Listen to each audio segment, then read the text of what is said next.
When you're the Prince of Wales, it helps in getting to work to have a decent-sized garden for a helicopter pad. The 347 acres of Highgrove House in Gloucestershire are just the job, once an H has been laid out where normally sheep safely graze.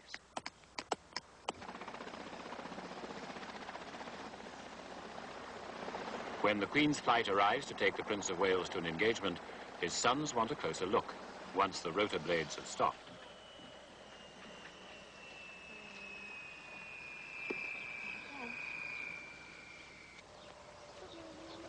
Prince William sounds disappointed when it's not his father's usual pilot, Commander Barry Kirby.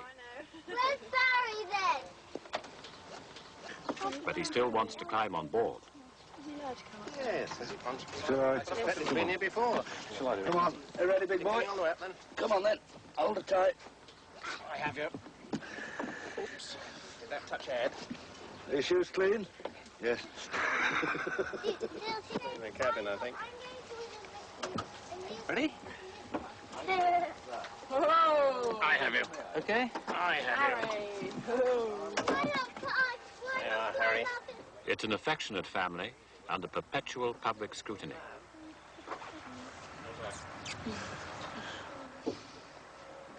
Though no one knew for months about the bruise on Prince Harry's nose caused by a small collision with a table. Airspeed. There we go. Right. All safe and sound on the ground. Quick, you guys pop them, quick. Kiss him goodbye. Come on, Harry. You've been in. All been in. Have you? Gosh. Future helicopter pilot. Yes. Without a doubt. Oh, Harry. The helicopter will come back later so that the princess can join the prince for a concert in the evening. It was who later? I'll be there about Whatever it is. 4, I Everyone think. leaving here by I think about 4. 4. Right. See you later. Very good. Running the royal timetable and the royal lives means combining the workload of engagements with their own interests and a family life. At least the helicopters cut the hours spent travelling.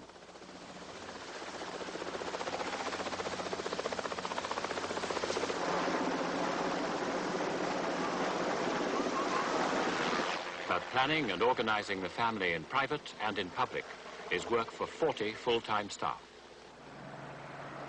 Buckingham Palace is the base for their household, the senior administrative staff. Though the Prince himself doesn't have a desk there, part of the south side of the palace is known as the Prince of Wales's office. It's been computerised in the past year, but the secretaries, called lady clerks, still keep the stamps for charity.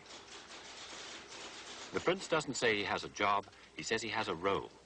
The accumulation of causes and duties and preferences compressed into a timetable.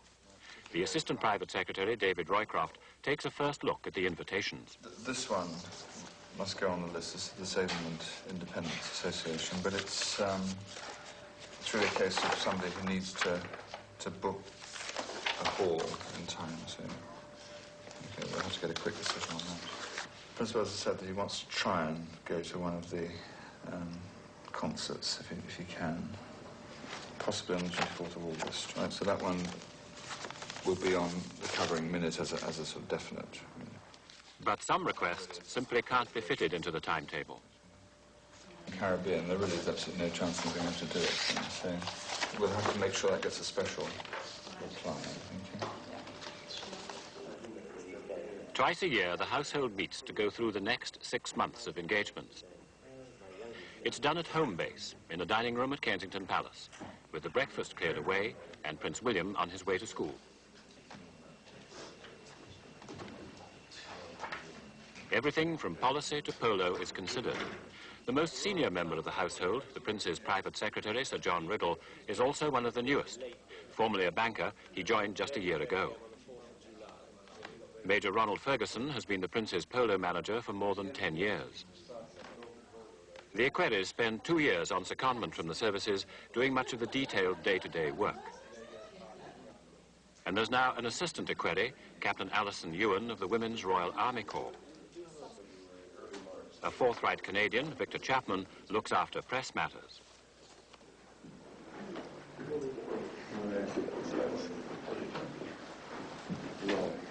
The Prince has settled his priorities in advance and has already agreed on a basic timetable. So one of the main points of this meeting is to decide which of his events the Princess will go to as well. Then she'll plan her own timetable in her own way with her senior lady-in-waiting, Anne Beckwith-Smith. First, the Assistant Private Secretary goes through the draft timetable of the Prince's engagements. It needs tact. There's already a number of changes I had to make to the dates because the original dates didn't quite work, but they're mostly just a matter of swapping things around. The Royal Academy thing I just put in really as a reminder. There's no particular reason why you should do it then, but if you wanted to try and fit a few of those in, so... For instance, the Prince, the patron of the Royal College of Music, has been invited to a reception to help its centenary appeal. So will the Princess, patron of the rival Royal Academy of Music, be going to the Royal College? At the Royal College of Music. Yes. So... Are you coming to that? Oh, yes. The reception? Yes. The Royal College of Music? Yes. So you weren't the other day, didn't you? Well, because... There's also an outstanding invitation from the British Steel Corporation to visit Port Talbot. So that was the one that had to be cancelled? That's right. Postponed last year. Once the engagements have been decided, the Royal Diary is prepared on a word processor. The equerries and private secretaries arrange advance visits, known as recces, and the details are kept up to date on a screen on their desks. The Prince wants his role to be relevant, to set an example. So a priority is that his office has set aside time for him to visit Britain's inner cities.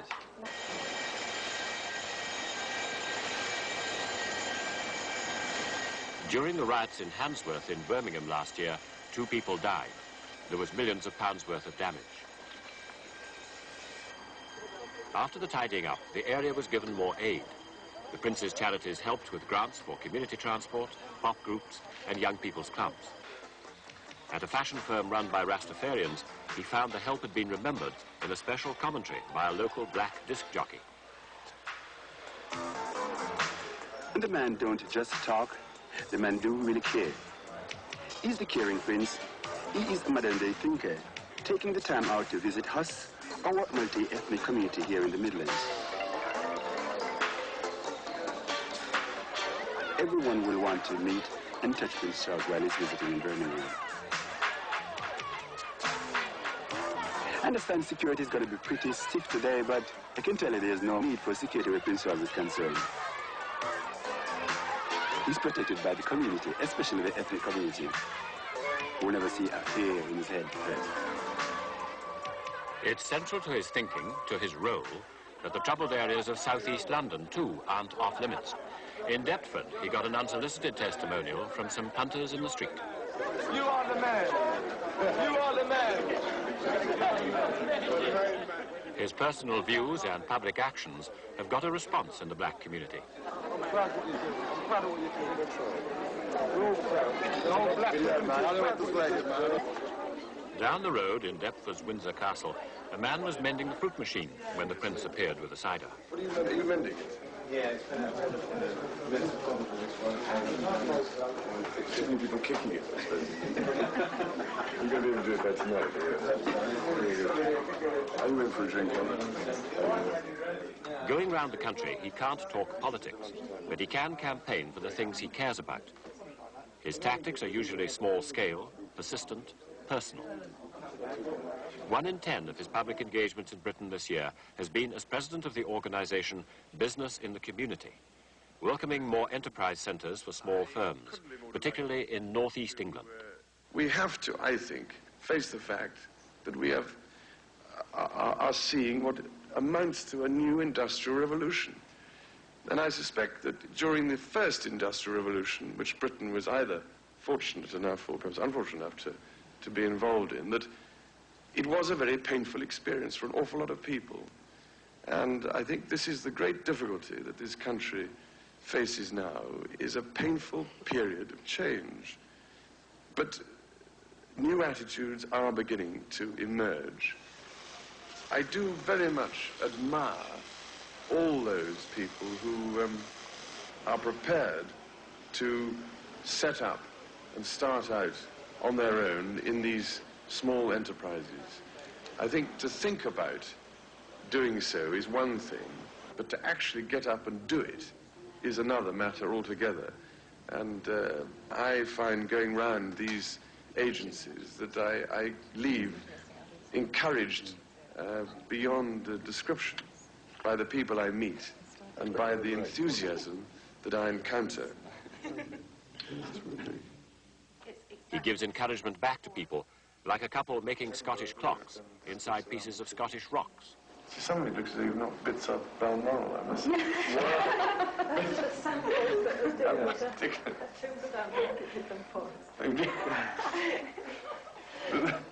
All sorts of ominous chips. I do the illustrations for mine, which is a good psychology. In the Midlands, he met the illustrator of a book on bedwetting.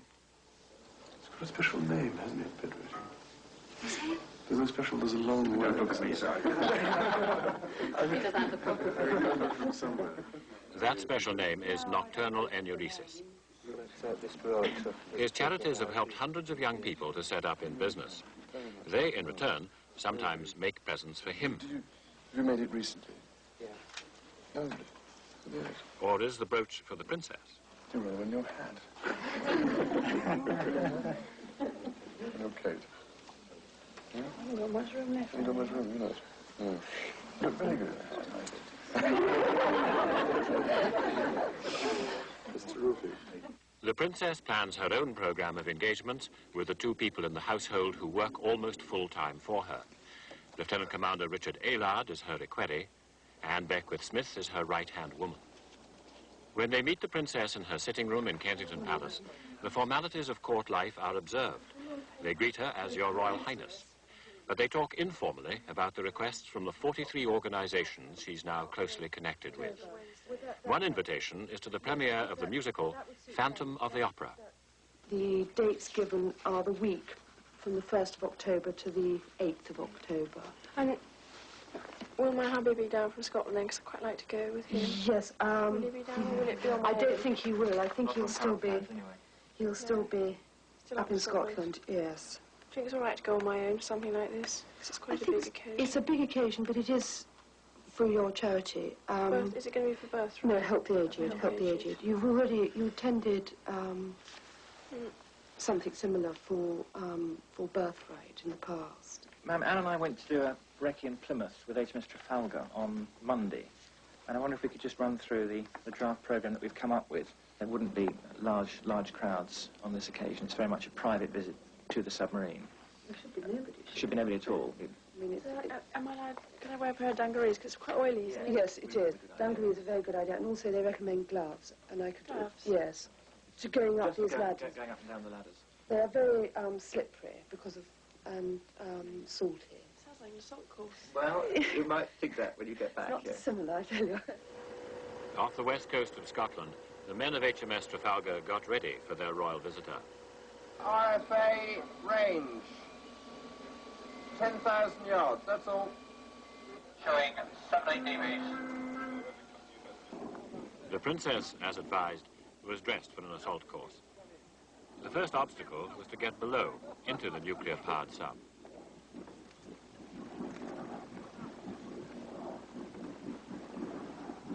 In the junior ratings mess, the pin-ups on the wall were surprisingly modest. Can I sit down here? It's all right. I'm taking... Who's that? I thought you might ask that. Who's that? Who does she belong to? Yours? No. We'd like to show you how the periscope works, so you can have a look through it yourself. Well, down slow, and turn that to make the periscope rotate. Oh. What's that up there? Is that a trawler? Yes. Feel the periscope go right. With your thumb, that little bit there.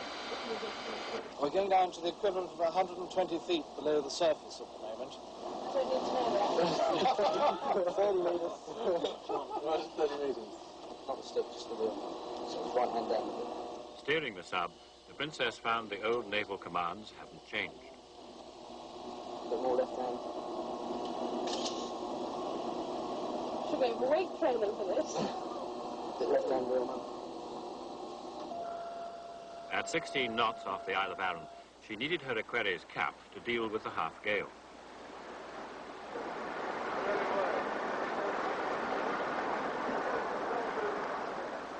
But in the end, it was easier to forget the hat and the hairstyle.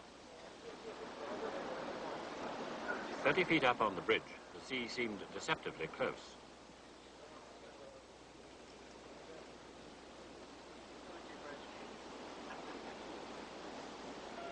And once the chopper pilots realized that, yes, it was the Princess on the conning tower, the flypast went ahead.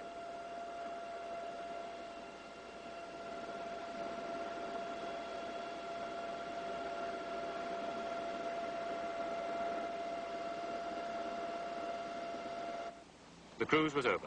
Time to go back to Balmoral. The Princess found she'd left something behind. Totally disrupted. Not at all. You've got a blonde hair. I think it might Oh, have it must be one of yours. What a shame. Commander Toby Elliott seemed disappointed he didn't have to explain that away to his wife.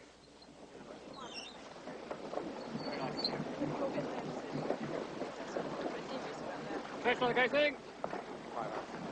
Bye.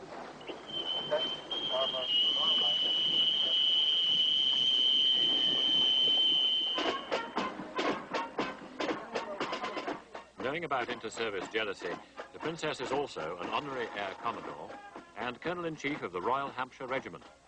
Before their parade in West Berlin, the regiment gave her a special brooch, paid for by the troops. When your appointment was announced, it was the desire of every member of the regiment, old and young, retired, just joined, that we should mark this enormously happy occasion by a present. And therefore, I do ask Your Royal Highness to accept from every one of us this brooch, which is, the design is that of a soldier's cap badge of the Royal Hampshire Regiment, and it will give us the most enormous happiness to feel that you will sometimes wear it. Thank you very much. Sometimes, always. Yeah. Where do you think I ought to put it? It's a case of find a space, isn't it? You tell me if it's straight. Yes, I will.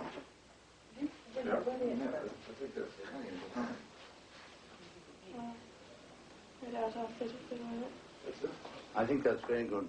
You think that's all right? Yes, I think it's absolutely good. You can't really say much else, can you? That's lovely. Thank you very much. I'm proud. This looks Very well. terrifying. Now, ma'am, we're going to Explain the parade. explain the parade. I have to excuse the royal car. I love it. Unfortunately, it was only red. Is it British? It is British. No, it's Mercedes, actually. Unfortunately, we couldn't get a day line, but the doors do open. No, really cheesy. We then drive from here and then onto the parade ground. That takes about a minute. I won't actually... How many times do you practice this? One or two. One or two.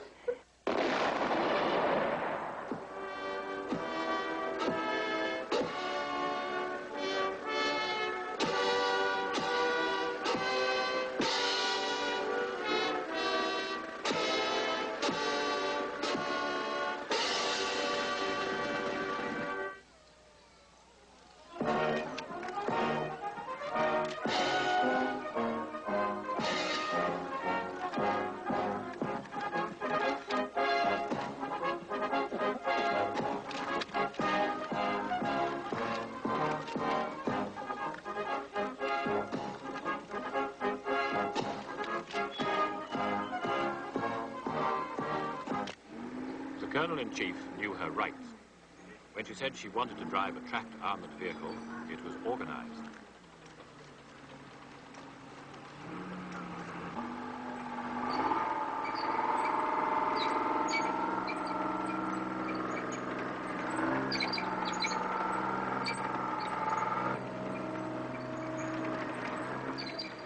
There was great relief, tempered by disappointment, that the learner driver just missed the press stand. In the sergeant's mess afterwards, she met her driving instructor, Colour Sergeant Jones, and his wife. You try and do that with 60 pressmen watching you. I know, it's embarrassing. Sergeant's that you're nervous wreck. I know. He said you'd done very well. Well, he's just been kind. Also introduced to the Colonel-in-Chief, the sergeant who stood in for her at the parade rehearsal, and the bearded sergeant who'd played her lady-in-waiting. Was your lady-in-waiting? She knew that. Yes, she does. Thank you, Mark. I must say the two of you together. I wish I had been there to see it. Well, if we ever need you, perhaps we can ring you up. There's always one army sergeant on board when the Prince and Princess go on foreign tours. A week after the Berlin visit, Sergeant Ron Lewis was ensuring the cases, hat boxes and packages were safely stowed away for the trip to Australia and America. As baggage master, he takes particular care of the cabinets with the princess's dresses. Sergeant Lewis also looks after the passports. The prince's mother may be the Queen of Australia too, but he still needs a visa to enter the country. The flight from London to Melbourne last October was the longest the Prince and Princess had made together. The Royal Australian Air Force asked to fly the long way round the world over North America because of problems positioning their crews. After 23 hours, the plane had still only got as far as a refueling stop at Fiji. The household were dealing with Fijian officials about a more formal royal visit planned for the landing on the way back. The princess rubbed away the sleep of nearly a day of darkness. The prince had a chance to stretch his legs on the edge of the runway as the plane was readied for the next stage to Melbourne. But word that the royal visitors were on the tarmac spread, and that was all the Governor-General of Fiji needed to turn out. Good morning. I don't know what time of day it is. It's now 5 minutes to 8 o'clock. 9 o'clock in the evening for us. Greenwich Mean Time. We're very much looking forward to coming back for our quick visit. Have you seen the arrangement? Yes, thank you very much, sir. Yes, it's fine. Unfortunately, only for 1 hour. I know. Maybe you can get us back again for something else. Much longer. For Fiji fashion experts, the length of his skirt was stylishly in keeping with that of the princess. Back in the air, a surprise birthday treat for the prince's valet, Ken Stronach, and everyone joined in. Happy birthday to you. Happy birthday to you. Happy birthday, dear Claire. Happy birthday to you. Where's it going? Is it here?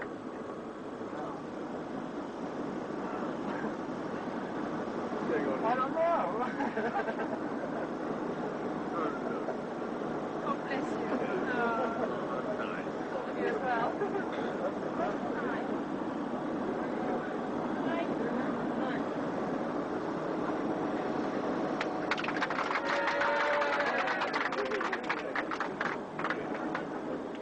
Ken had a confession to make.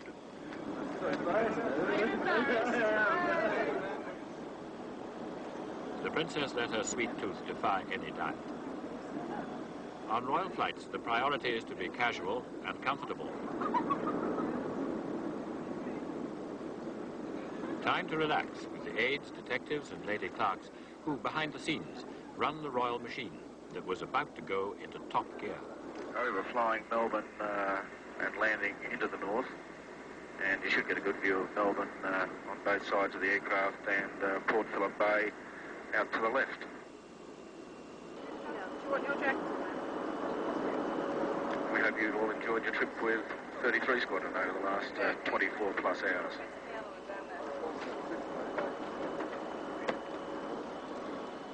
There were ceremonial swords to be polished by the Prince's Australian equerry, Commander Brian Robertson.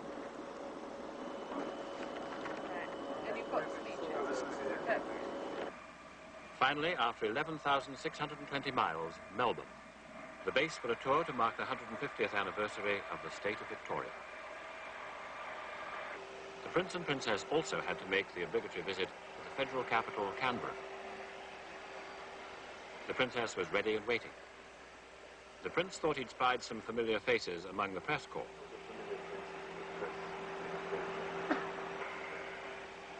And he and the Princess could check the receiving line, who were checking how to address them.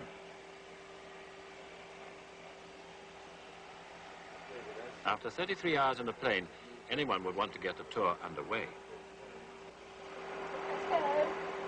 But not so fast. It was a royal flight, but the Australian pest control officer showed no mercy.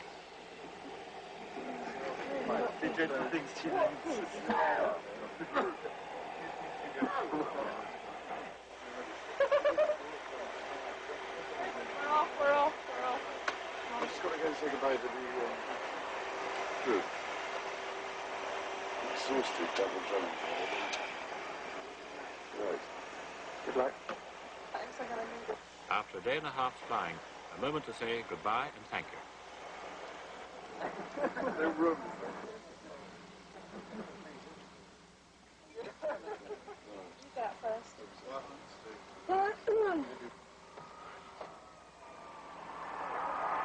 Australia matters a lot to the Prince, and now 12 days there had begun.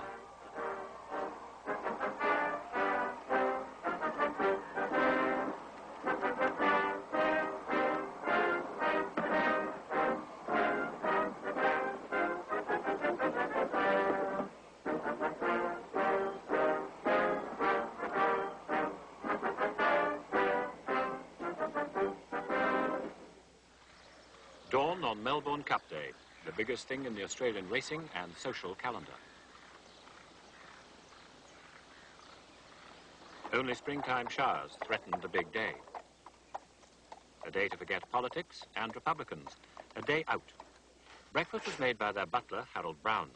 Breakfast wouldn't be a proper breakfast without him. On this morning, it was the kitchens of Government House, Melbourne. Cereals and tea and a rose, and today, quite a walk.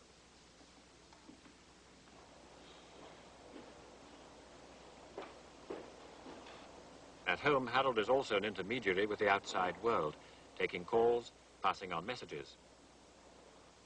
Ken Stronach packs, presses and brushes the Prince's clothes. Evelyn Dagley looks after the Princess's hats, dresses and shoes. There have to be 2, sometimes 3 different outfits each day on tour. The assistant private secretary had been up since dawn with a problem a week ahead. The runway at Palm Beach in Florida would be closed for important repairs the day of the royal flight home. Well, our priority's got to be just the time it takes us to get back, I'm afraid. You see, we've got absolutely no leeway whatsoever on the morning of the 13th of November. In the office, there was a photofax machine to receive documents and see what the London papers were saying. How they described today's royal outfit depended on one phone call. Hello, could I speak to Evelyn Dagley, please, the Princess of Wales's dresser? May I ask who's calling? Yes, it's Killoran McGrigor of the Princess of Wales's press office. Morning, Evelyn. It's Killoran. Oh, morning, Killoran. Hello. Can you tell me what Her Royal Highness is wearing today? It's a suit. It has a black, slim-fitting skirt and a white jacket gathered onto the left hip with a black shawl collar. Someone say something. A straw hat with a black crown and a wide white brim. Black accessories. All these jackets have been got off mothballs. The strongest one of mothballs is going to be today, I think. We don't have to. The traditional buttonhole for Melbourne Cup Day is a yellow rose, and the hostess of Government House, Lady Young, had organised some for the royal team. But the Prince had his own idea. the traditional colour of the day like everybody else. What do you like? What's the traditional colour? It's a yellow rose, and I think that the rose like people being might be much. Good, that's Sure. fine. Good, that's fine. I don't bowl. I thought it was very nice. Yes, it's a headband around your forehead.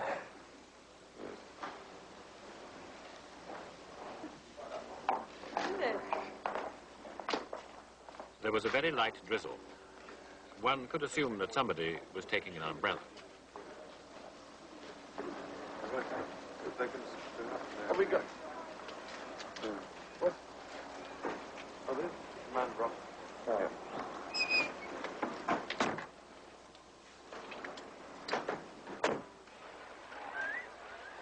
At Flemington Park Racecourse, all who were well dressed in Australia wanted to be seen, along with those who were overdressed and those who were underdressed. Racing in the Cup. And Tristark Federer began well with under... All Australia organises sweepstakes on the race, and the royal household had organised its own.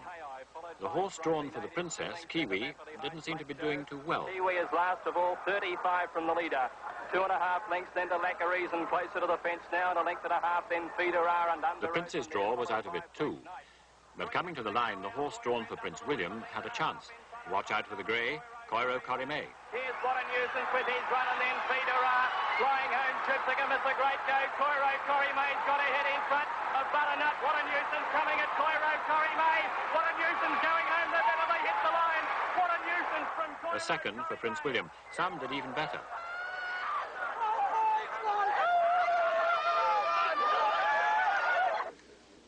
In the royal party, there were winners, losers, and those who said they covered their expenses. The princess owned up. Well, I backed the loser. It was the last one. But Inspector Tony Parker, one of the royal detectives, had more luck.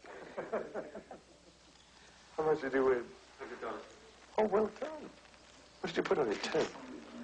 He's going to take us out to dinner tonight. All of us. David Roycroft found the Palm Beach problem still unresolved. He had to choose his moment to tell the prince as they discussed a timetable for the next few days. They were already trying to fit in a team party. Anyway, it may not turn out to be possible. No. Except in the aeroplane. Oh, yes. Yeah. Well, it's someone's birthday on the way back. It's Alan Peters' birthday, back from America. Sorry, my birthday on the way back. Oh, well, let's talk about that. Why? We're going to be later. Change your birthday. Why? Well, there's a problem with the runway at Palm Beach. Not possible. What do you mean later? No, they Later tell what? us. We may have to drive to Miami and take off from there. So which is a mere 5 hours drive, wasn't it? It's not. It's 6. 45 minutes. So that we'll get back to Bristol by midnight. I think it might just tip us over to midnight. That's all right, because it's 6 o'clock our time, isn't it? Well, body time. No, that's a good way of looking at it. Still be drinks time for you. Yeah, I'm working on that. Right. So no press statement, just official control. My new time. 10 to 8, 10 to 8. Yes. Right.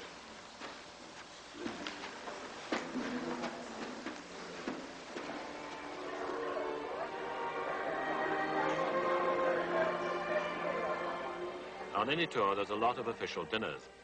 The state dinner in Government House, Melbourne, was of asparagus and chicken. The guests were the dignitaries of the state of Victoria.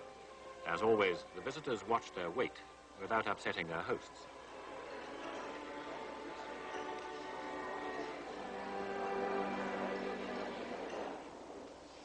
The members of the royal household always bow or curtsy to the prince and princess when they say goodnight, and the first time they see them in the morning. At the end of a day of receptions, engagements, and official functions, which had all gone fine, there was still one snag. What is the form when your tiara gets caught in your dress?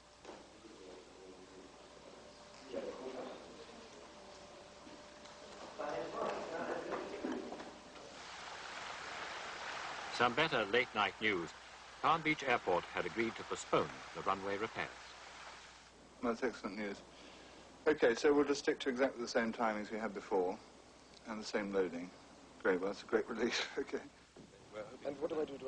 The time difference meant it was an early start to link up by satellite with a charity telethon in London. Shane, you've got the mid shot. Just look slightly to the right of the...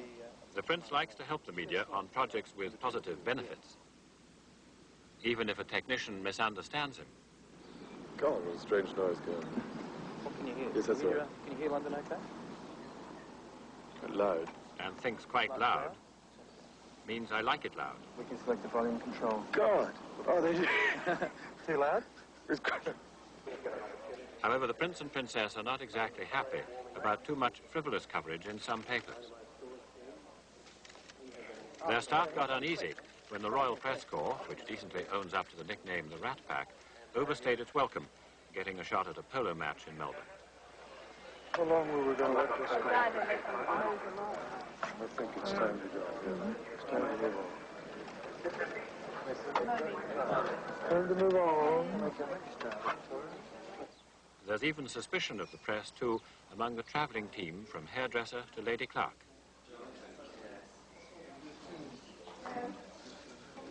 So the team photograph at the end of the Australian tour was one of the rare occasions when they're all together. A team member is discreet, not too pushy, a good judge of the royal mood.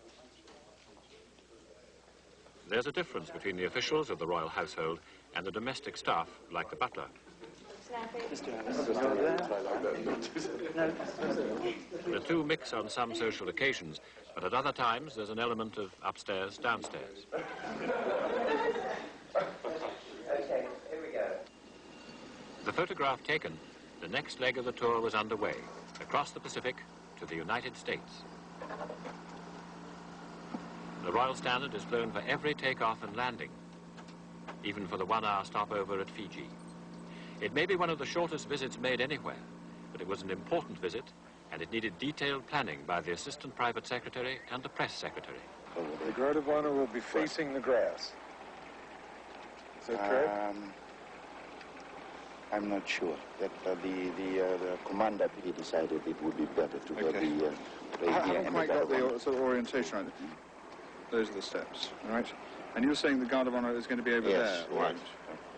Right. Now, as they come down the step here... But it'll be away from the wing of the aircraft, because at the moment, I mean, I would make the wing of the aircraft somewhere right out there. Yes. I think you're going to find the wing of the aircraft is where the guard of honor are. So the Governor-General will be down here. Will be at the bottom of the steps. Right. And the Prime Minister. Presents the Prime Minister and Commander of the Royal Fiji Military Forces. Right.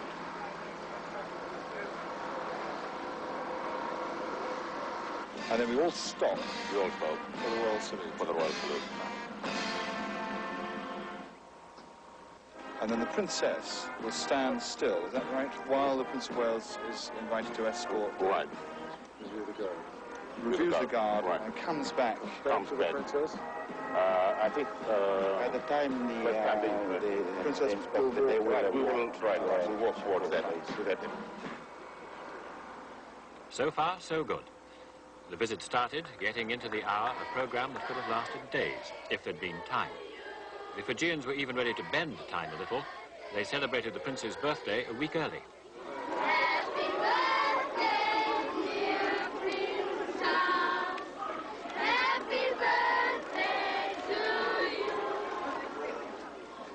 Hosts are expected to have customs and rituals to show.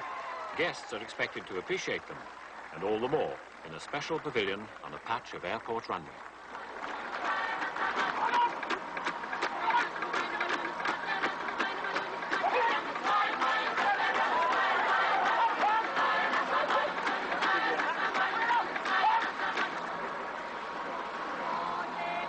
There was tea for the Prince and exotic fruit juices for the entourage. The flies liked the sandwiches. Everyone else declined them politely.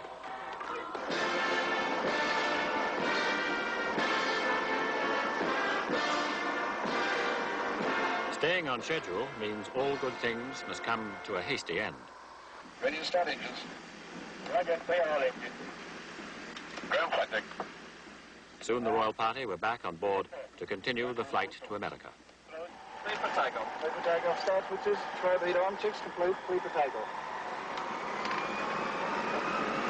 3-1. Rotate.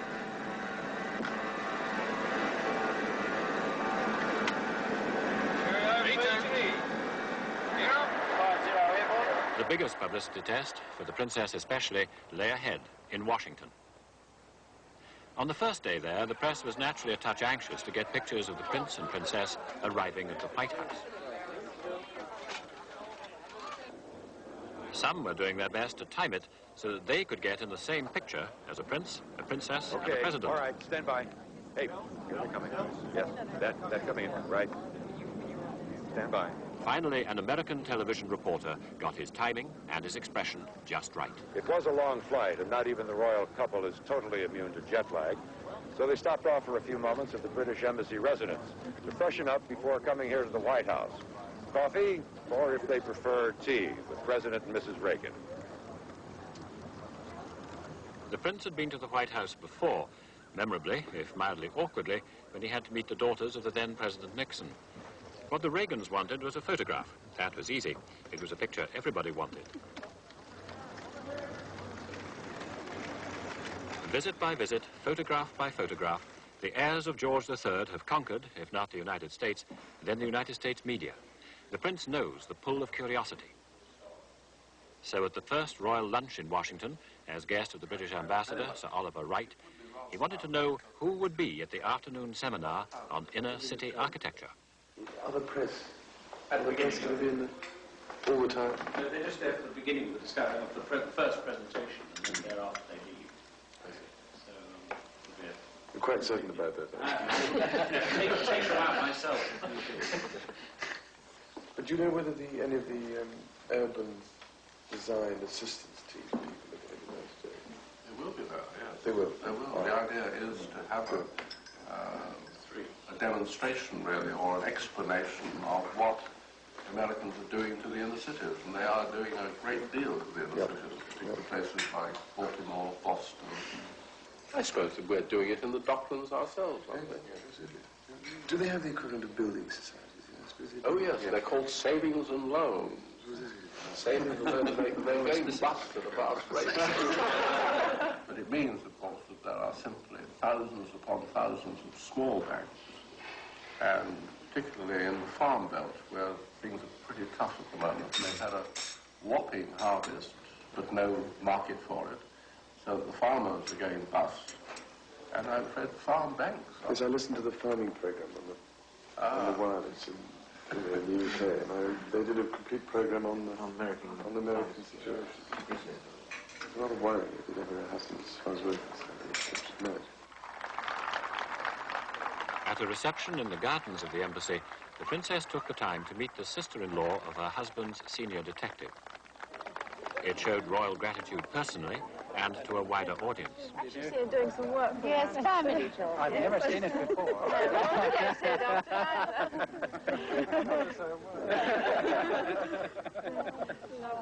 Very like your sister. Really? Oh, Unless you're really a royal insider, such a special introduction is unlikely. Nobody said that to these young Americans trying to get a good look at the princess.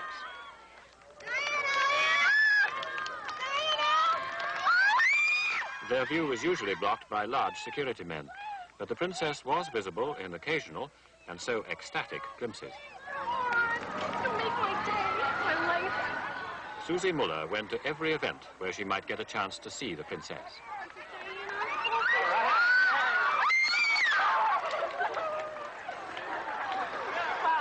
Get it? I got something, I don't know, but I'll know that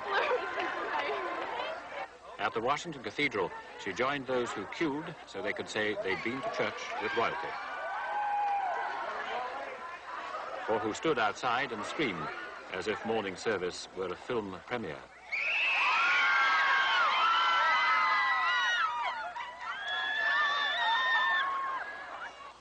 She's so thin, it's disgusting. She's beautiful. She's great. She's beautiful. She's great. Oh, my God. I shook his hand, which was enough for me. I mean, seeing royalty that close up. I mean, the that they'd actually, like, take the time out to come and talk to us. Like, it's just unbelievable. God, it was great. I used the whole roll of film. It was worth it, I swear. Nothing could compare to this. I mean, I can't get any better unless maybe if I shook her hand, but that'd be about it. I mean, I was this close to her. I mean, how can you get better? You just can't unless they took me home or something. Regrettably, but maybe not all that surprisingly, Grace Coronado was not in the royal party that flew home to London. After a long foreign tour, or a busy time in Britain, the Prince and Princess have their own ways of recovering.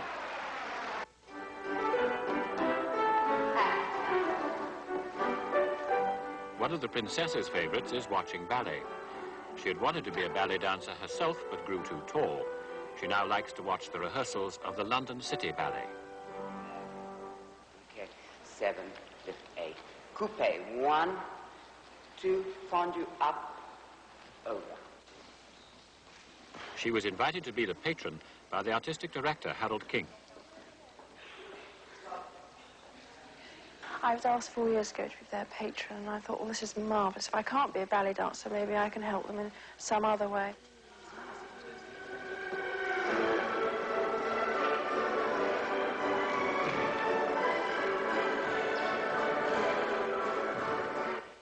I so enjoy going to see them rehearse and then seeing the performance on stage. They're a very young company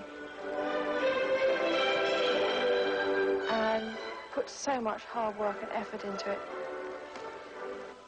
It's not a particularly glamorous life being a ballet dancer, and there's a lot of disappointments. There might be a last-minute injury. All those things need to be taken care of, and if a gala performance helps, and if I can go along too, so be it. Marvellous. Because the gala was wonderful. Adored that. You enjoyed it, didn't you? I had a cold, much to Harold's horror. Every time there was a quiet moment, it was going on. I loved it. Look at it. It doesn't show in your eyes when you have it. Well, I mean, just good makeup. No, but some people's eyes go dull. You must have felt rotten though, having to sit through it No, it's all right now. I just get embarrassed. And you know when you're not supposed to cough, you cough more. Yes, of course, you can't control it. And the bachelor's dress, of course. Yes. Didn't think I had the pearls down the back that night. No, you didn't. I learnt that. I was very uncomfortable when I wore those. When you stabbed in the back. Swing.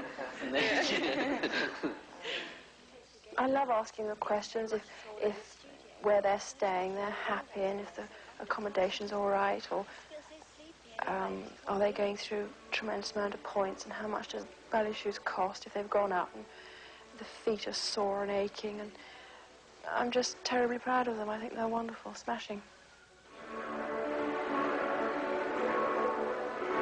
At other times, and behind very closed doors, the princess has lessons in various sorts of dance.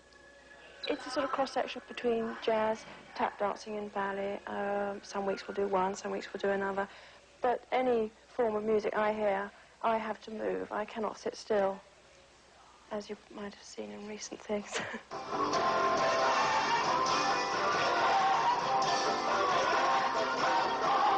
Something everyone could see was a pop concert at Wembley, with thousands of others to celebrate 10 years of the Prince's Trust.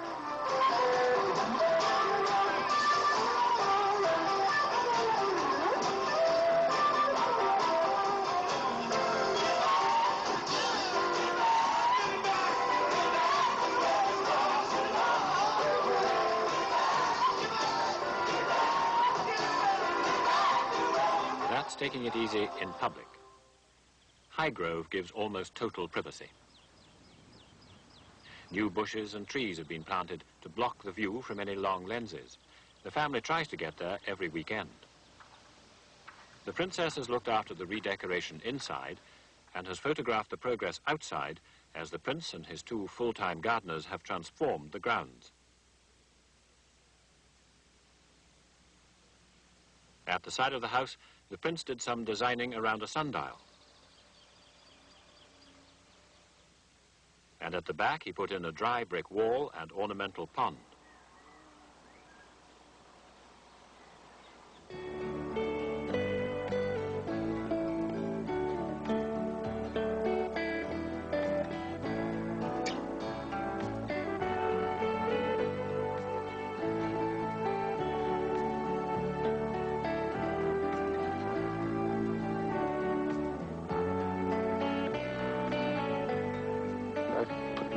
and soul into this. And I think it's enormously enjoyable. I was never a gardener before. I came here, but the moment I had somewhere of my own, all this appeared. I want to try and improve and create and hope to leave something better behind, really. The Prince's enthusiasm hasn't been dampened by the injury to his finger he got gardening. He's still working, weeding and designing things, like the ornamental gate, which is based on arches he saw on the Taj Mahal. It leads to his particular favourite at Highgrove, the walled garden. Well, when I first came here, what it was 6 years ago, it was rather sort of basic, the whole thing, and a lot of it was fairly empty and grew vegetables, and quite a lot of vegetables. I had always rather wanted to create something rather special in a walled garden, and this, when I saw this walled garden, when I first came to look at the house, I did rather fall in love with it, I must say. The original plan was much too complicated, and I thought of all sorts of box-shaped beds, you know, like D's and C's and every sort of thing. I mean, it would have been spectacular, but it would have taken years and hundreds of people to achieve it. So in the end, I thought it was too difficult, so we'll simplify it. And I just had simple crosses and St. Andrew's crosses in 4 quarters, and then the fountain in the middle, and with the fruit trees and the vegetables, and then arbors in the middle, with roses and wisteria and clematis and things up it, which would provide rather nice sort of cool, shady spots. Oh, I love coming in here, and I potter about and sit and read, or I just come and talk to the plants, really. Very important to talk to them, they respond. An arbor with things that smell on, I think, is rather welcoming, and a shady spot which has masses of different scents, smells, and then you can sit there quietly if you want to, contemplating the infinite, and then move on to something else. I rather like coming in the evenings when I get a chance. But I actually sat here the other day and tried to write some letters over there, and it was rain on my letters. It drove me mad. I'd always rather wanted to grow fruit, flowers, and vegetables in one place, with box borders, you know, and things like that. And one of the great things was that as a wedding present, we were given a complete set of fruit trees by the Fruiterers' Company, which was marvellous. And, believe it or not, a herb garden by the Sussex branch of the Women's Institute. The herb side is enjoyable, because there's an awful lot to learn about that. And also, it's rather amusing trying to invent new soups and things. This herb lovage, look. You see it smells rather good, anyway. But I'm told that if you have a stock, or, you know, if you add a bit of sort of potato to it, it actually makes rather a good soup. It tastes like a celery. Yes, that's right. What you actually do with it, I think, it goes very well in soups and stews. I mean, it helps to add flavour. I did do quite a lot of the planting myself with our own team here. And I got the most wonderful man who's brilliant at vegetable growing. So that's a great help. I got rather sort of fed up with having beans growing up the normal sticks. They don't look right in a garden which is in shapes and patterns. And so I suddenly thought, well, why not grow them up, bean sticks, but in the form of a tunnel? And this year I've got a bean tunnel, and I thought, well, let's try a sweet pea tunnel as well. I've yet to see which child takes the gardening, I don't know. And sometimes children, if you know, a parent is keen on something like that, sometimes one of them likes doing it as well. But what I want to do, when they're a little bit older perhaps, is set aside a little area for them to garden in. I think if you've got your own little garden, it's rather fun. You learn that way. One of the Prince's interests is already rubbing off.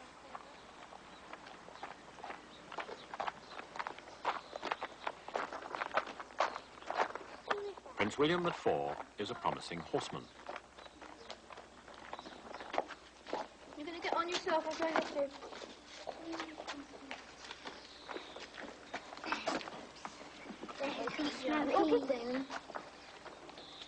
In his jodhpurs, riding boots and hat, he's the personification of a Thelwell cartoon. Smokey the pony is looked after by the Highgrove groom, Marion Cox, though sometimes it travels with the family to Balmoral and Windsor. Good boy, up down, up there. Brilliant. Good boy. Up down, up down, up down, up down. Okay. Good boy. Penny! Prince William has watched his father and his grandparents ride. He's got great confidence and learned faster than his parents and his groom expected. Oh, not for sneaky rabbits in. That dog's after rabbits, is he? Prince Harry, who's now 2, isn't far behind his brother in his riding. Here, Mummy. Harry, look. Shall I alter the stirrup? He's good enough to ride Smokey, once the straps and stirrups have been adjusted. Mine, can I lead him, please? Will you promise to walk slowly? All right, keep him on a short rein. That's much better, nice and slowly. That's better for Harry. Good boy. This is the fun part of bringing up the princes, in a routine that today's public still expects. In what's to come for them, it will be what the parents think are the real priorities of their own lives that will matter very much more.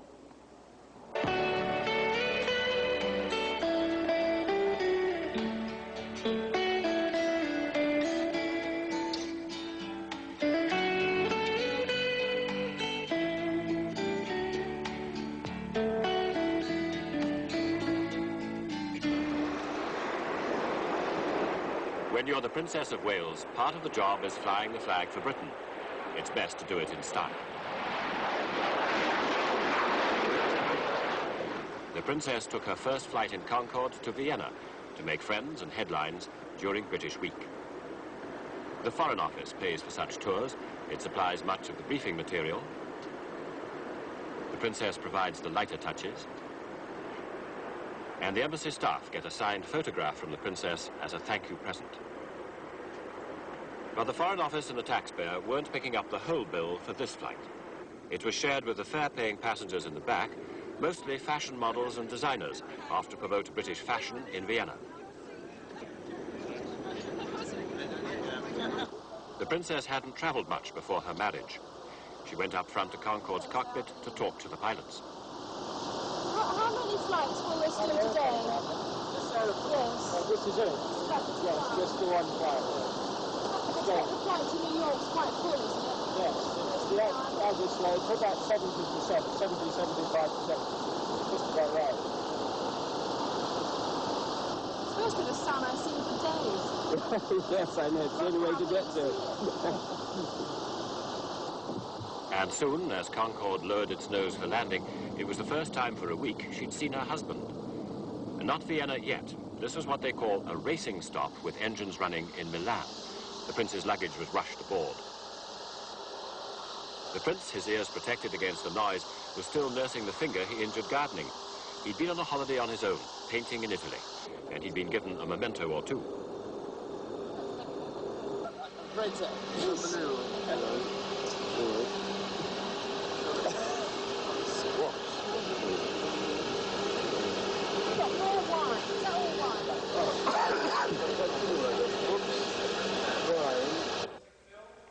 In Vienna, British technicians were preparing for the fashion show that was to be the grand finale of the week's visit. Lift it a touch. Up a bit more. Just a bit more. Right. Okay.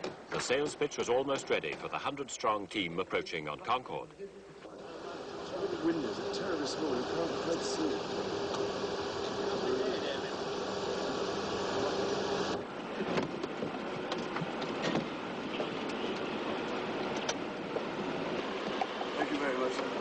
See you on Wednesday. I hope you have a nice rest. Thanks very much. I look forward to seeing you. Perhaps I can come up and sit there later. Most certainly. We were expecting you. Follow them.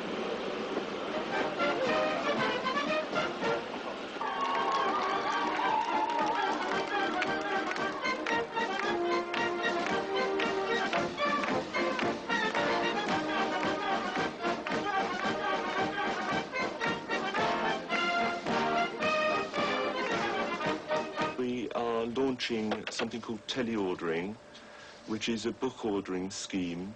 What we would like, if at all possible, would be for you to key in the order for the first book.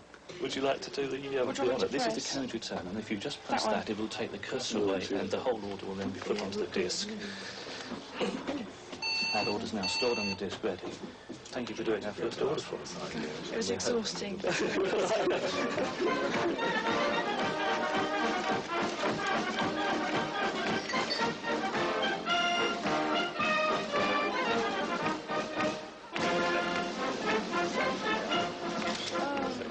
Why is it that all accountants wear glasses? Yes, because you had to read too much. No doubt you're understaffed, right? I mean, you all have to work hideous long hours. Oh, yes. Right? I just come to the British Council man, so having to work, he gets up at 6 o'clock in the morning, works till 8 at home, and doesn't get back from the office until about 8 at night. I mean, I don't know how they do it. No. You're doing it. Long hours it is. French, I think, was taught quite generally, but they didn't do as Latin. We always had Latin. You did? Yes. You didn't like it? Well, it didn't like me.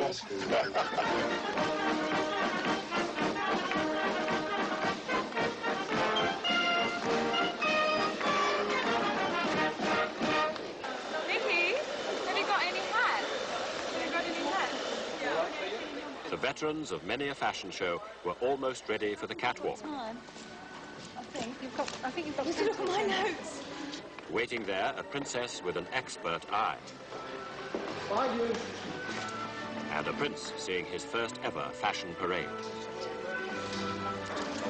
Okay, that'll do.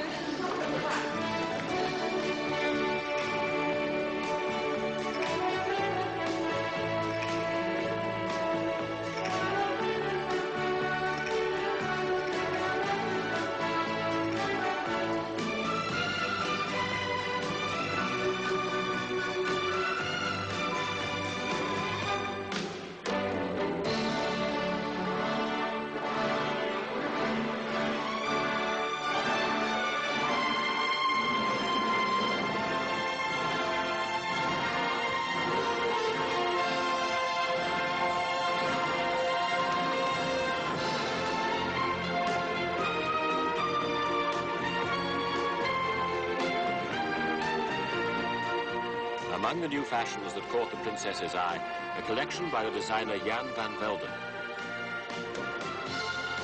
A telephone call promptly summoned him to Kensington Palace within days to measure her for this outfit and ask if it could be ready for her to wear as an engagement a week later.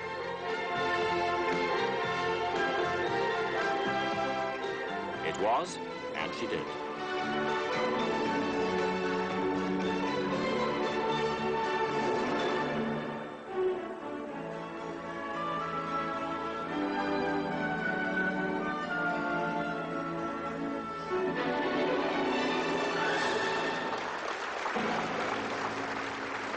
Not all the princess's dresses can be organized in days. Elizabeth and David Emanuel are among half a dozen designers submitting ideas for the forthcoming visit to the Gulf states and Saudi Arabia. The designs and fabrics are discussed in the princess's sitting room at Kensington Palace. David and Elizabeth Emanuel. Hello, good morning, ma'am. Come on, David. The sketches were marvellous. Shall we just put... Have you got lots of material in there? Yeah. Shall we just... It's a difficult one, is because I've got to hide my elbows, 3/4 length in hem and a sort of cruel round neck. Well, we've got tons of fabric to show you. Oh, that's lovely. That's quite a new one. We had printed ourselves. Quite pretty. That one. So, I think we might avoid the spots. Yeah, okay. No spots. No spots. The designs must observe Arab custom, but still be adaptable to British style and British weather. Okay. When I come back, can we snip them off so I can wear them normally, if you know what I mean? Is that yeah, might be possible? Yes, because it'll be winter, won't it, when you get back? But the hemlines and things, because we've got to make them quite long. The evening dresses... The evening dresses will be fine. I think. It's just that I just want to get maximum usage out of the day ones, if I can. I think if you do it belted, then, don't you think? Yeah. And what about taking the... Yeah. And take the buttons through. No, but you want to keep that same skirt. Why don't you be the skirt? Yeah. And then do pleats. It's very nice. I like the pleats at the front. I think it looks quite... And again, yeah, with the sleeves down to here. Please. Would you wear a hat with that one? Would you? Well, I quite like what you've done there. Just like a sort of... You a top knot? Like a bat. Yes, I'd Yeah. love to wear Really? that. Really? Could I do it with my mom? Yeah. Yes. We could tempt it. Well, that's easy. Well, we can do that. Many journeys are not as glamorous as to the Arab states. But the prince sometimes prefers travelling in Britain, like a visit to the tenants of the Duchy of Cornwall, who provide his income. Unlike his parents and close relatives, he gets nothing from the state in the civil list. In fact, he pays the Treasury a quarter of the money he raises each year from the Duchy's 130,000 acres in 10 counties. The Isles of Scilly are one of the most picturesque parts, but financially draining. The prince wanted to visit Andrew May, who'd just taken over from his father as the tenant on Seaways Farm. Yeah, there's a holiday unit down there, and the farmhouse behind you. Yes. And 2 other holiday units attached, which my parents... Oh, yes. That isn't a holiday unit, though, is it? No. You're not meant to see that. What do you do with that? It's coming down shortly. Oh, is it? It's been there since time immemorial, so... Has it got a bed in it? I wouldn't admit to it if there was, no. Apart from holiday lettings, Andrew May has been using the Duchy's land for cultivating a daffodil business. They were locals. They tell you if Now, these are you're still cutting some of these, or picking a few? This is the last of one of the later varieties, because we do the work, and in the early part of the year, November, December, and perhaps January, but we just keep trickling on through the year. This is a variety called Cheerfulness. Oh, yes. Less cheerful was the news that the field where they were growing was being eroded by the sea. So the cliff's just there, is it? Yes. So there's nothing much we can do about that but watch, unfortunately. Except watch to see your field disappear slowly, I suppose. Your field. Correction. It still grieves us.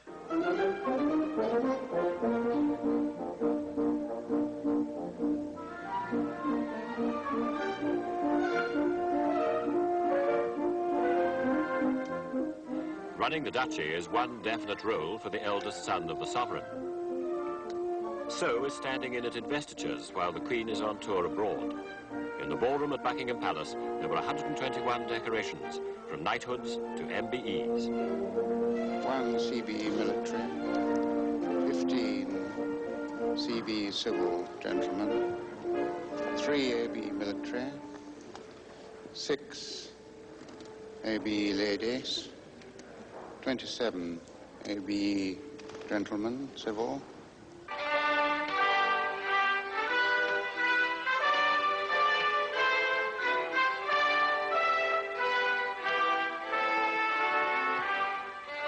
At 10 to the hour, a detachment of the Yeomen of the Guard, the senior of the Queen's bodyguards, take up their positions on the dais.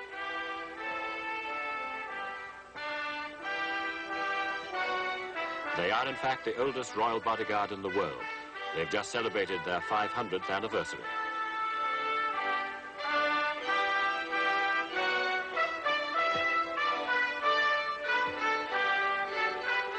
It isn't exactly the time or the place for innovation, for doing things very differently. But to many of his mother's subjects, the prince's duties, the ceremonial, the honours list, are the very stuff of monarchy.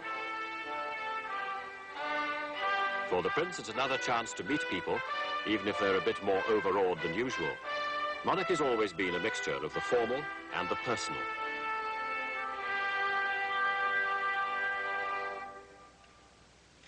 Knight's Bachelor, to receive the honour of knighthood, Sir Trevor Skeet, Member of Parliament.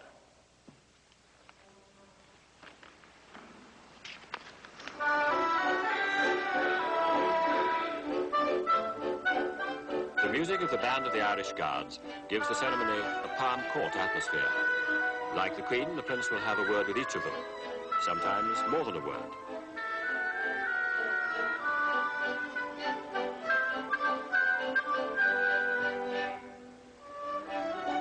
He has studied the list of those to be honoured, from ambulance men to actors.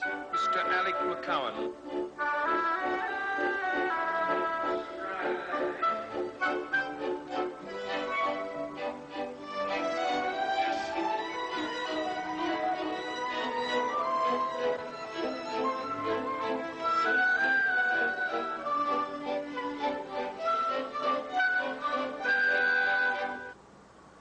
Not all investitures are at the palace. The Prince presented the Order of the British Empire to a woman of nearly 80 in an office in South Shields. They call this Catherine Cookson Country. And this is Catherine Cookson, whose books have sold in their millions around the world.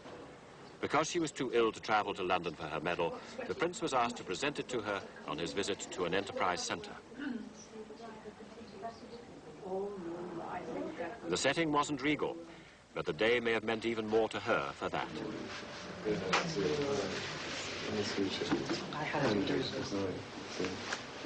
I'm sorry that you can't get to Buckingham Palace for this. I was very sorry too. It was very pretty. Yes, it was. I hear you've got an enormous number of novels in the pipeline, haven't you? Well, there's 8 that the publishers waited to come out. Yes. How do you do it? It's incredible. I think I have a machine of fear. You must have. But your head must be full of stories all the time, is it? Yes, I won't live long enough to get them out, I don't think. I do hope so. Got to. No, but... That's terrific. Were they very strict up here when you were at school? No. I hardly ever went to school. So. Did you? Just shows it doesn't matter, does it? Dear, well, I'm going to give you this, which gives me enormous pleasure. I'm afraid I'm a very poor substitute for the Queen, but thank you very much. The least we can do, with many, many congratulations. Thank you. Very well deserved. Very great day for me. That's marvellous. I feel like Cinderella who's arrived at the ball. Well, it was a great pleasure to see you, and I hope you keep well anyway, as well as possible. Great. Thank you so much. Bye-bye. Very nice. Bye-bye.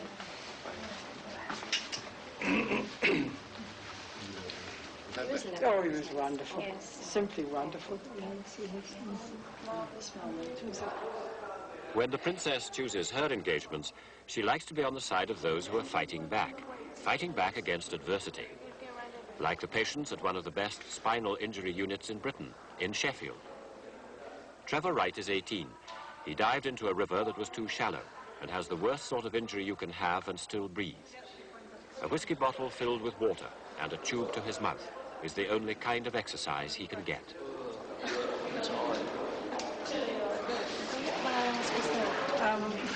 This is an exercise that Trevor does. It's a very high neck injury. He hasn't got very much movement at all in his arms, so we exercise his lungs. He has to.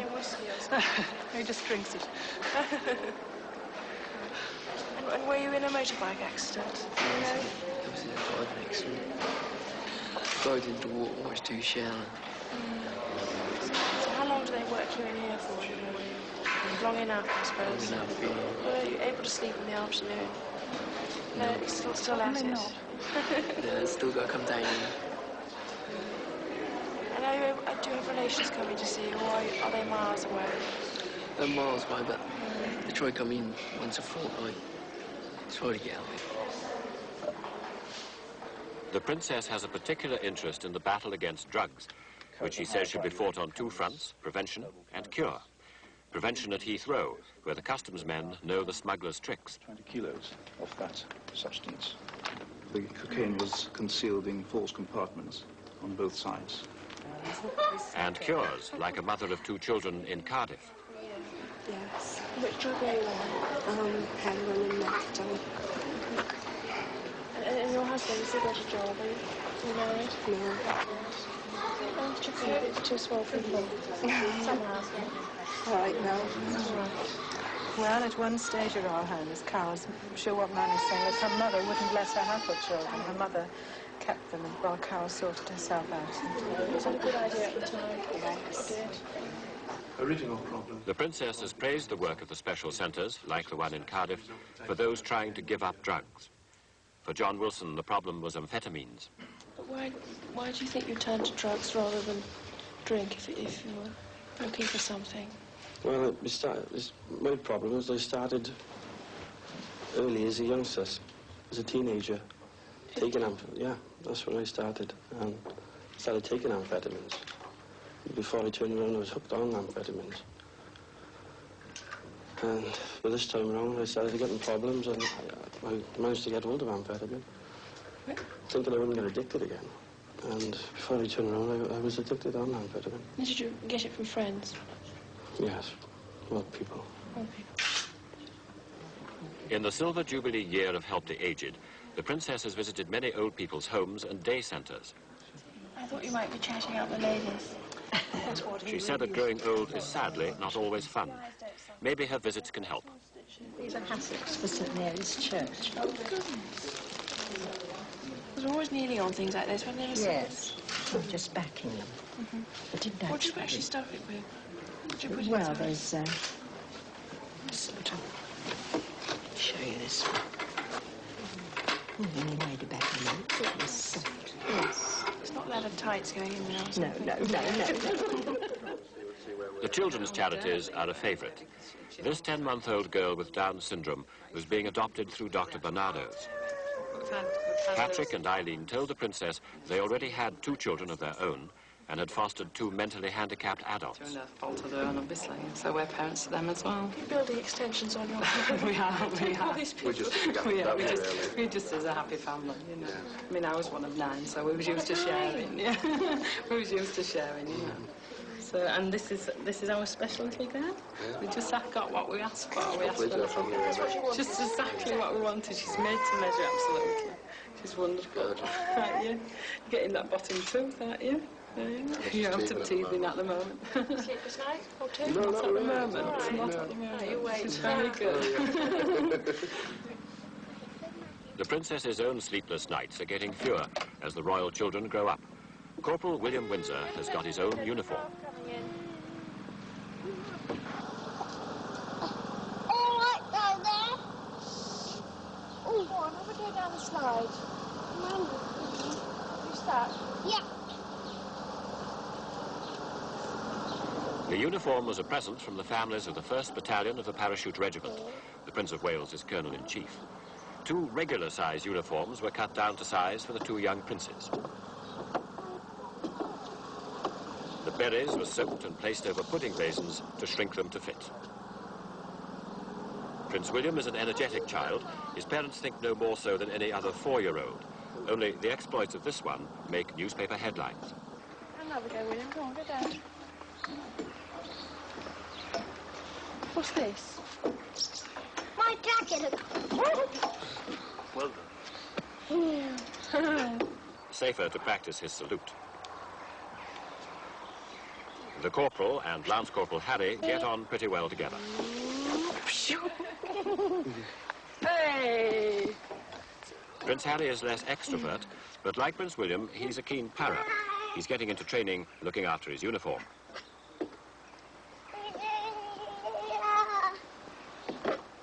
While his brother practices his parachute jumps.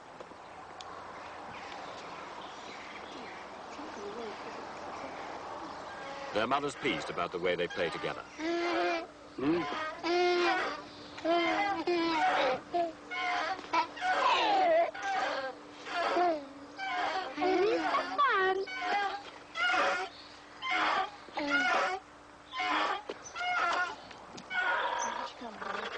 One of the great advantages of a few days in Gloucestershire is the chance for the children to play not only in the grounds of Highgrove, but with other children in the area, and also to go on outings. Sometimes Prince William isn't entirely sure it's a good idea. But when a soldier is slow to follow orders, his mother has her own tactics for bringing him into line. Quick, 'cause Mary will go. All right, Harry will have all the fun then. No, it's all right.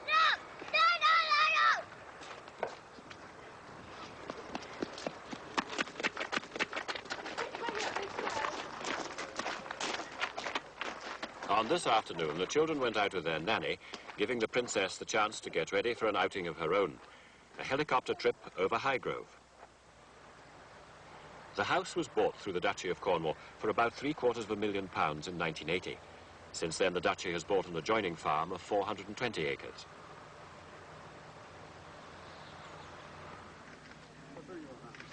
Though the princess has travelled in and out of Highgrove in the back of the Wessex of the Queen's Flight, she'd always wondered what it would be like on the flight deck.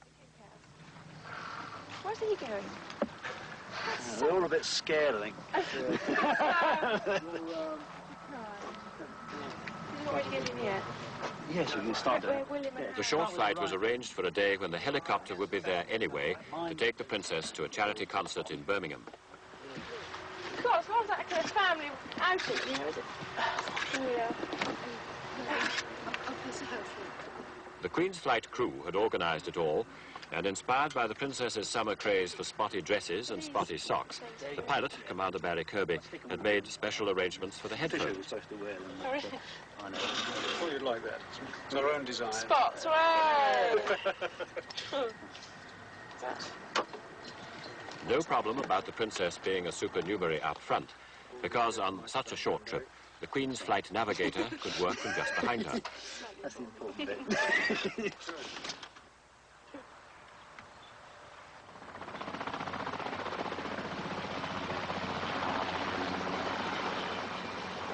So it was once round the block before setting off for Birmingham.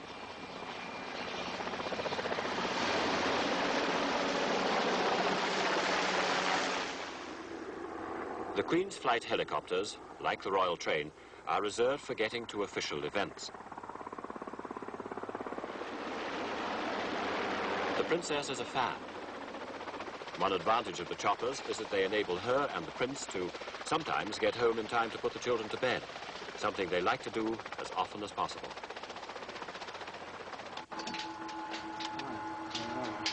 Another spots. Yes. 3 hours. Did you feel that jolt? Terrible. Wasn't it awful? I took my foot off too quickly. The princess was able to report to her senior lady-in-waiting with some new local intelligence. Love that. Terrific. A lot more swimming pools in Tetley than you think. Don't touch it. Highgrove, like Buckingham Palace and Kensington Palace, is a chopper pad, a way station for a prince and princess pursuing a role. 8 Bedford Row, London WC2 doesn't have a royal ring about it, but it's the base for what the prince calls his fighting arm, the financially separate but interlocking groups trying new ideas to help young people. The wide range of interests meant the council room was packed as the chairman took them through the agenda. Industry and Commerce Liaison Committee. Any points about the Industry and Commerce Liaison Committee before we move on to another point arising for the minutes, which was the sale of Buckingham Street and the development of Jockey's Field. Is it really called that? Is that the bit out there? One council member, Limbert Spencer, sat, rather squashed, waiting to report to the council on the projects for homeless and unemployed young people in London. Which I think Limbert Spencer and Llewellyn Davis can say something about. Thank you, Mr. Highness. I don't think I need to stand, do I? Are you kneeling at the minute?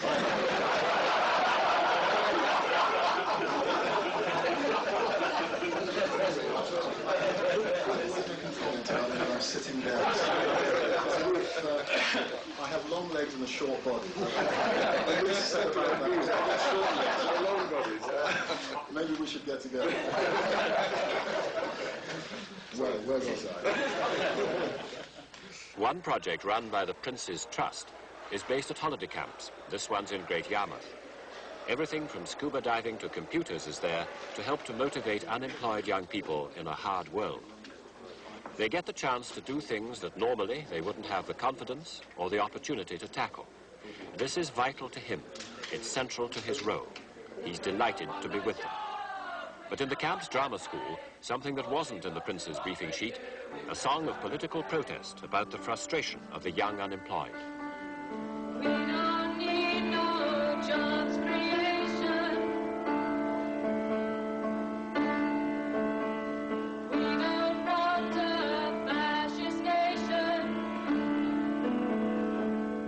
Where a politician might have decided this was an appropriate moment to move on, the Prince chose to stay and talk to them. Well, we're trying very hard to do something about it anyway. But it's a big problem, isn't it?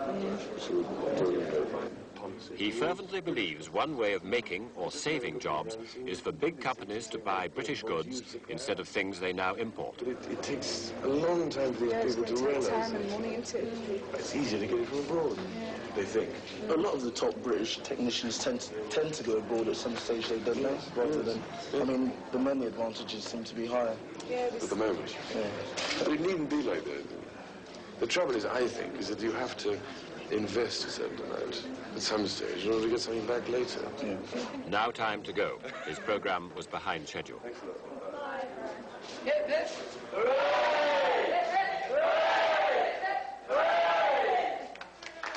In the northeast of England, there's another scheme close to the Prince's heart. Sunderland has high unemployment and high youth unemployment. He chose it for an experiment giving young people a chance to work in the community. These Prince of Wales community venturers are working in a home for spastics. They're just back from adventure training in Wales. 48 young people have been on the first year of the course. Nearly half now have jobs. The Prince has gone there every 6 months and sent handwritten notes of encouragement. Having worked with the handicapped, some of the venturers are thinking of a career doing just that. And if the young people, like Gary and Susan, have doubts or problems, and they do, reporting direct to the boss on your time in the spastics home does help morale. And did you get the instructions on what to do, or did you just get straight in? And you hadn't tried anything like this before? No. Thanks. Have you enjoyed it? Been great. Challenge, on the whole. And then had you also been out of work for a long time? 4 years. 4 years? The Prince has put part of the blame for the plight of the young unemployed on a lack of business enterprise in the north of England since the decline of the big industries like shipbuilding. His practical help and his personal gestures are a small start. But his eyes are also on the places where there are lessons of enterprise and initiative to be learned. And he's made no secret that he thinks one place is America. So these photographs were off to Texas. The photos were gifts for the businessmen and officials of the Lone Star State, each personally signed. The Prince insists on that. Officially, he was there to celebrate an anniversary, but he believes in selling, in pushing British trade with America. So Lord Jellicoe, president of the British Overseas Trade Board, went along to make sure the Prince was well briefed on the opportunities for British exporters to America. And I think it's a failure of perception above all, that sitting way back in the Midlands or wherever, one tends to regard the United States as one single market rather than enormously diverse, as well as a very resilient economy. So how do you encourage a different attitude of it? Well, I think your visit will help there.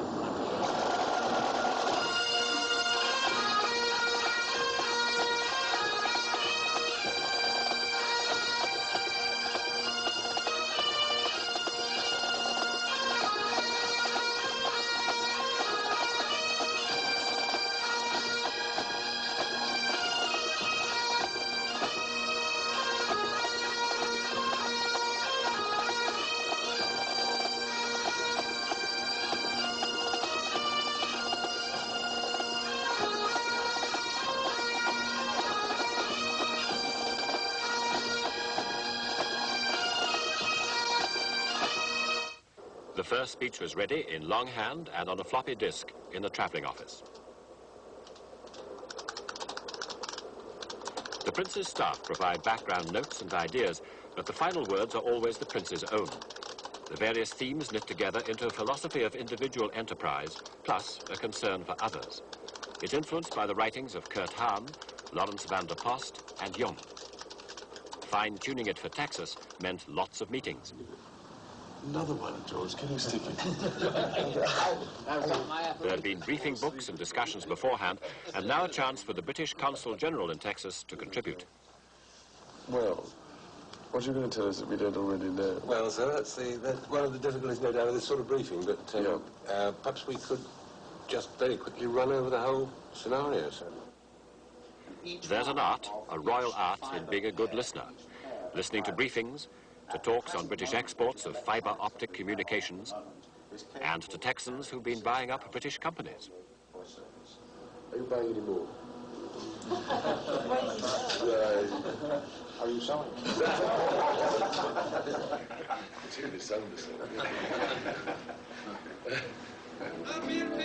In Texas, if you weren't going to meet the Prince of Wales in person, then the next best thing was to get a photograph of his hors d'oeuvre. The idea caught on and worried the security men, who never dreamed that royal groupies would storm a mere place setting.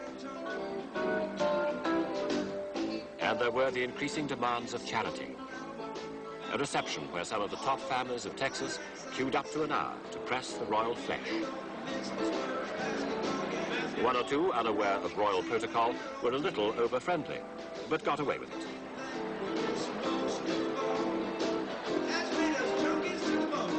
And some just wouldn't let go.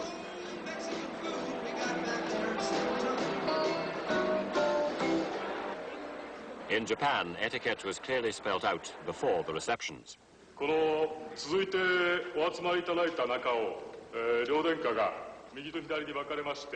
the Akasaka Palace in Tokyo, the local press gathered for the media reception that's held on every big tour.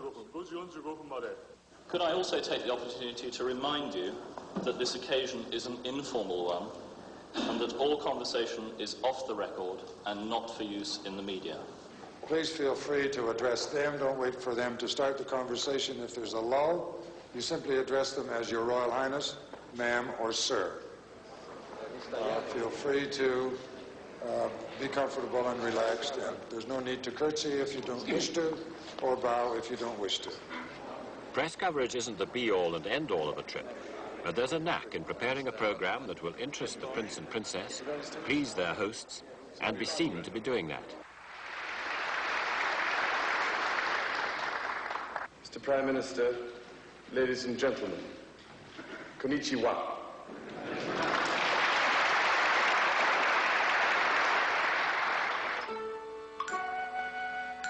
I cannot help feeling that we do not know the Japanese as well as you know us. We should perhaps try harder to study the Japanese language, history, culture, civilization, and customs. We need to exchange more of our cultures, and by doing so, enrich our creativity. That is the way that reconciles and enriches hearts and minds, and leads to greater understanding and better communications. The visit to the sumo wrestling provided greater understanding of how 10,000 Japanese, with cameras, like to spend Sunday. But the rules didn't need much explanation. A good big un will always beat a little un. 37 stone, and every ounce a winner. With a champion's charm, the great man met the princess. He told reporters she could try eating a bit more. The princess can recite the curious times and places she gets to eat, like sitting for dinner on tatami matting of a kind you won't find in Buckingham Palace. She showed she was an old hand with chopsticks. But that was before she caught sight of the next course.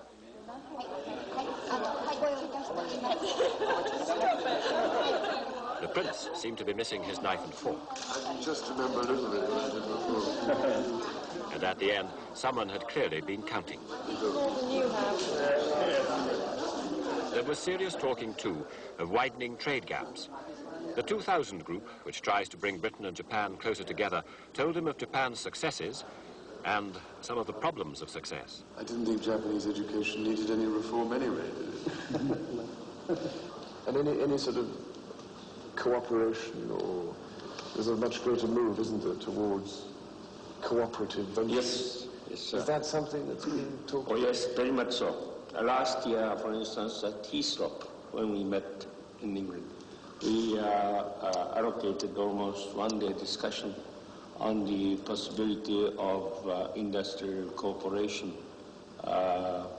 between Japanese and British industries. And did that produce any... Not right away, sir, but eventually, hopefully. Japanese drank very hard drivers. The Prince and Princess went along with the Japanese wish that they should stand up and wave in a motorcade through the center of Tokyo. It was a security risk, but a calculated one. It delighted 100,000 people. They felt the strain towards the end of a long tour. A few hours' peace and quiet was a godsend.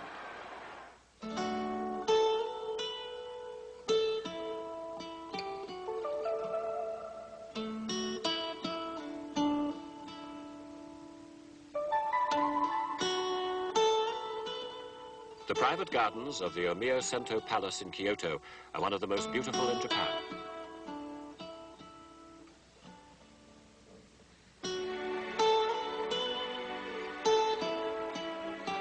For a moment, he wasn't an official visitor. He was again the gardener prince and the painter prince.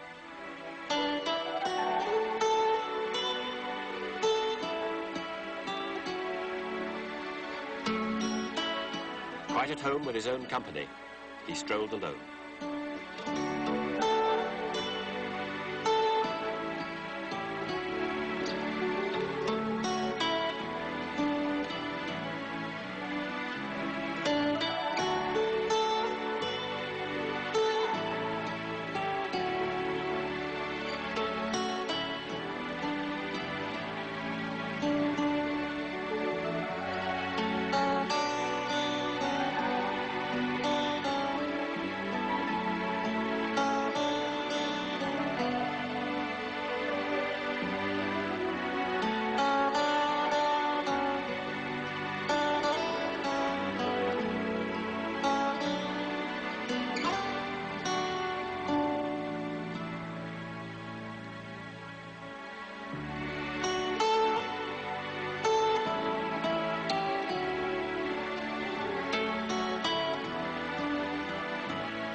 Taking some of the prince's other hobbies on the road needs a bit more organization than packing a sketch pad. He says his idea of relaxation is to exhaust himself. And polo is rather good for that. Whenever he's on tour, he tries to fit in a chukka or two on some foreign field. Is he going to bring some more? Yes, you ordered more. Yeah. Well, let me just see what that one's like, and then try something else. While in Australia, the best polo ponies in the state of Victoria were brought together by the Prince's polo manager, Major Ronald Ferguson.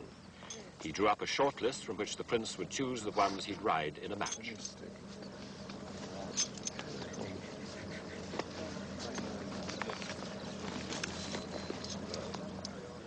Two days before the game in Melbourne, the royal choice. Practicing is called stick and balling. During a tour, it's the only way to work out or guess which ponies will do well when it matters. He was looking for one that would be a stable platform. It helps being able to play without worrying what the pony is going to do. And he finds it helps make him a better horseman to have to handle new and different ponies. All the time the Prince practiced, the pony's owners wondered which one he'd choose.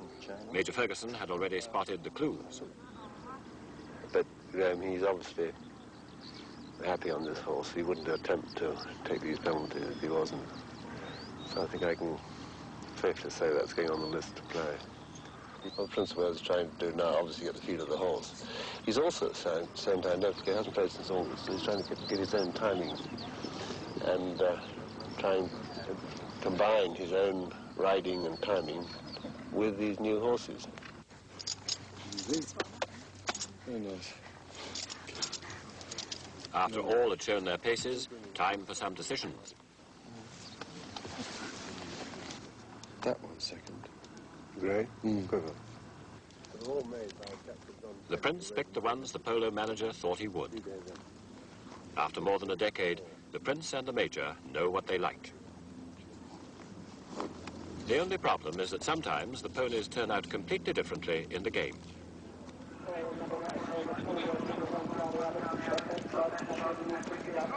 Melbourne was successful with a minimum of surprises from the ponies.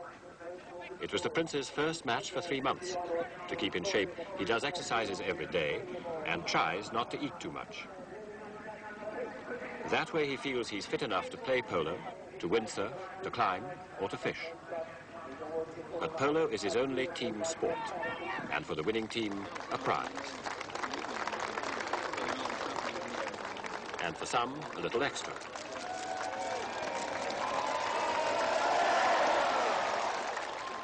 The princess goes to watch regularly. It's where many of her friends often turn up too. Her charities sponsor matches. The private life, the public life, go hand in hand. They can try to be private people. They have to be public people. They have to do what the public expects of them. But they can try to do more of what they want to do in the interests of duty. There are the old duties. The prince's valet looks after more than 40 uniforms. The prince is a naval commander, an RAF wing commander, an air commodore in New Zealand, the colonel-in-chief of 16 regiments. His timetable is, in part, preordained by attendance at state occasions, be it the Trooping the Colour or the Garter Service. There are the new duties, links with 576 organizations, charities and committees, on everything from the arts and architecture to the environment and science. And there are the inhibitions, the no-go areas. For a man who cannot talk about politics, the prince can still get a message across. He can praise Lord Stockton's views on Britain's problems and make the time to unveil a painting of him. The prince may leave little doubt in most minds of what his views are, but it needs a sure touch, and it can go wrong. So he can call for change to prevent Britain becoming a fourth-rate nation, but nothing that's directly critical of a government of the day. He sees state papers, meets world leaders, and is briefed on the issues. But he can't get into any controversy, such as the future of the Commonwealth he will one day be head of. After a high turnover in the senior staff, he and his private secretary, Sir John Riddle, are building a long-term team. But all the changes in office management must remain within the rules and traditions of Buckingham Palace. He has assets to help him through. He's learned how to get on with people. There's a firm handshake, a look straight in the eye. He's developed a memory for the names and faces of hundreds of people. They appreciate it. They like such gestures as the special telegram his office sent to an ex-serviceman from Lord Mountbatten's old ship, HMS Kelly. Not at all. You got it. That's the great thing. Thank goodness the system works. The princess is, at 25, in her own words, getting her act together. It means hours going through letters, documents, and briefing papers. And with less time to see friends, she's quite a letter writer. She's also an enthusiastic photographer. Her sitting room is full of her own photographs of her family. She defines her role as a wife and mother first, then the patron or president of her 30 organizations.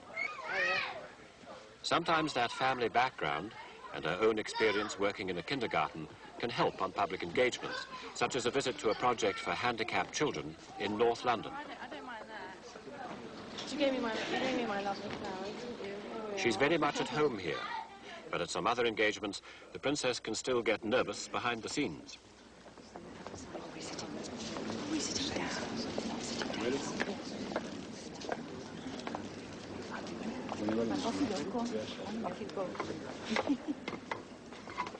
She can seem shy and confident at the same time. Half of her engagements in Britain last year were on her own. And the more she does, like presenting the prizes at this piano competition in Wales, the more self-assured she becomes. And when she speaks in public, she's better since she slowed down her delivery. Ladies and gentlemen, so much has been done by Help the Aged over the past 25 years. But, of course, there is still a lot more to be done. And help the aged needs everyone's help. But her expression afterwards shows the relief that it's all over. Sometimes, as in Northern Ireland, she shows no outward concern at what could be a dangerous trip. Warm welcome to Northern Ireland. I'm Senior Royal Air Force Officer of Northern Ireland with Captain Henry Hall. I introduce you to the General Officer Commanding, Lord Albert Costa, and the Chief Constable, Sir John Hall. The heads of the security forces organised thorough protection on the ground and while she travelled from place to place around Belfast. There were obvious dangers in a walkabout, but the Princess wouldn't change her way of doing things.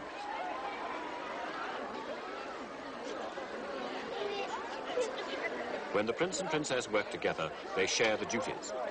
In the train to Heathrow's new terminal, he checked his speech, while his wife did the driving.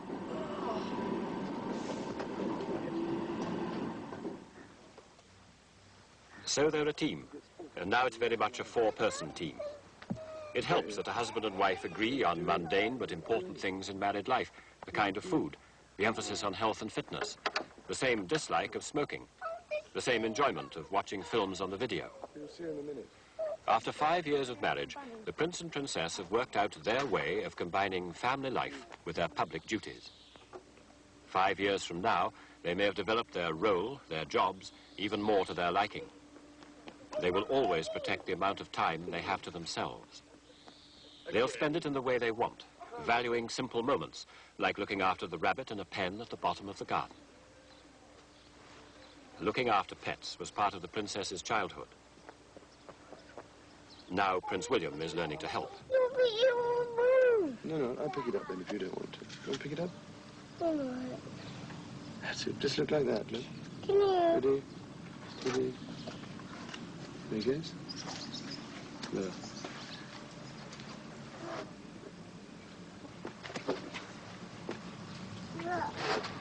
The Prince and Princess don't pretend that their lives are without stresses and strains, disappointments and discoveries.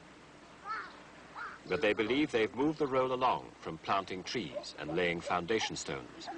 It's the royalty of charity and enterprise and egging on. Their hopes are in that. And in the boys, as their mother calls them. Who are the future. Bunny! Bunny! Bunny!